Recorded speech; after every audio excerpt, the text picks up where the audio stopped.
మరి ఫస్ట్ విడత కింద, సెకండ్ విడత కింద, థర్డ్ విడత కింద మొత్తం పైసలు ఎంత అనేది ఒకసారి క్యాలిక్యులేషన్ చేసుకుంటే మొదటి విడత ఎకరంలోపు ఉన్నటువంటి రైతులకు 3,590 కోట్ల రూపాయలు రిలీజ్ చేయడానికి కాంగ్రెస్ ప్రభుత్వం రెడీగా ఉన్నారు.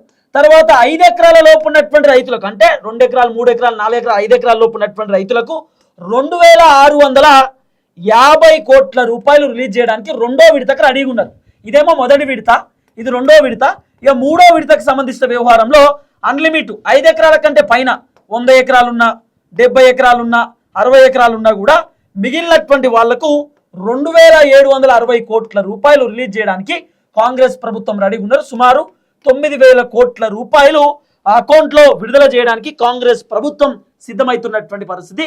ఇది 3 విడతలకు సంబంధించినటువంటి వ్యవహారంలో 4, 5, 6, 7, 8, 9 మొత్తానికి 9,000 కోట్ల రూపాయలు రైతుల అకౌంట్లో రిలీజ్ చేయడానికి కాంగ్రెస్ ప్రభుత్వం రెడీ అవుతా ఉంది. అది కూడా 3 విడతలుగా రిలీజ్ చేయడానికి సిద్ధమవుతున్నారు. దీంట్లో ఒక ట్విస్ట్ ఏంటంటే, ఇప్పుడు ఫర్ ఎగ్జాంపుల్ ఈరోజు నేను మా తమ్ముడు లడ్గాన్ దగ్గర నుండి నేను ఒక ల్యాండ్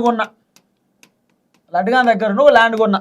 ఎగ్జాంపుల్ ఒక ఎకరమో లేకపోతే ఒక 2 ఎకరాలో 20 గుంటలు కొన్నా అనుకుందాం.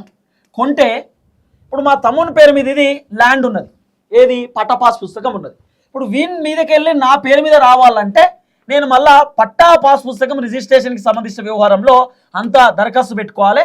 నా పేరు మీద పట్టా అయిన తర్వాత ఈ కొత్త పట్టా పాస్ పుస్తకం, ఇప్పుడు మా తమ్మునికి రైతు బంధు వస్తుంది. ఇప్పుడు మా తమ్ముని పేరు మీద ఉన్నటువంటి ల్యాండ్ నా పేరు మీద అయింది కదా, ఇప్పుడు నాకు రైతు భరోసా రావాలి అంటే నాది కొత్త పట్టా పాస్ పుస్తకం. ఈ కొత్త పట్టా పాస్ పుస్తకానికి కూడా దరఖాస్తు పెట్టుకోవచ్చట. ఇప్పుడు కొత్తగా పట్టా పాస్ పుస్తకాలు ఎవరికైతే వచ్చినాయో వాళ్ళు కూడా దరఖాస్తు పెట్టుకోవచ్చు రైతు భరోసా కోసం. ఆ దరఖాస్తు పెట్టుకోవడానికి కూడా కాంగ్రెస్ ప్రభుత్వం ఛాన్స్ ఇస్తున్నటువంటి పరిస్థితి. అంటే ఇప్పుడు ఏదైతే 22వ తారీఖు అంటా ఉన్నారు కదా, సుమారు ఇవాళ ఎంత, ఇవాళ 18, 19, 20 అంటే రేపు ఎల్లుండి వరకు పెట్టుకోవచ్చట. ఈ 2 రోజులు ఛాన్స్ ఉన్నాయి. ఈ 2 రోజులలో ఎవరైతే కొత్త పట్టా పాస్ పుస్తకాలు ఉన్నాయో రైతు బంధుకు అప్లై చేసుకున్నటువంటి వాళ్ళు ఎవరైతే ఉన్నారో మీ సేవకి వెళ్ళి ఇమీడియట్లీ అప్లై చేసుకునే కార్యక్రమం చేయండి. ఒకవేళ మీ సేవలు కాకపోతే ఎంఆర్ఓ ఆఫీస్ పోండి, ఆర్డీఓ ఆఫీస్ పోండి, కలెక్టర్ ఆఫీస్కి వెళ్ళండి, వ్యవసాయ శాఖ అధికారులతో మాట్లాడండి, ఫీల్డ్ అధికారులతో మాట్లాడండి, వాళ్ళతో అగ్రికల్చర్ అధికారులతో మాట్లాడి డిస్కస్ చేయండి. సో రైతు భరోసా అప్లై చేసుకోవడానికి ఛాన్స్ ఉంది. కొత్త వాళ్ళకు కూడా రైతు భరోసా ఇచ్చేటటువంటి కార్యక్రమం చేస్తూ ఉంది కాంగ్రెస్ ప్రభుత్వం. వాళ్ళకు కూడా అవకాశం కల్పించేటటువంటి కార్యక్రమం చేస్తున్నారు.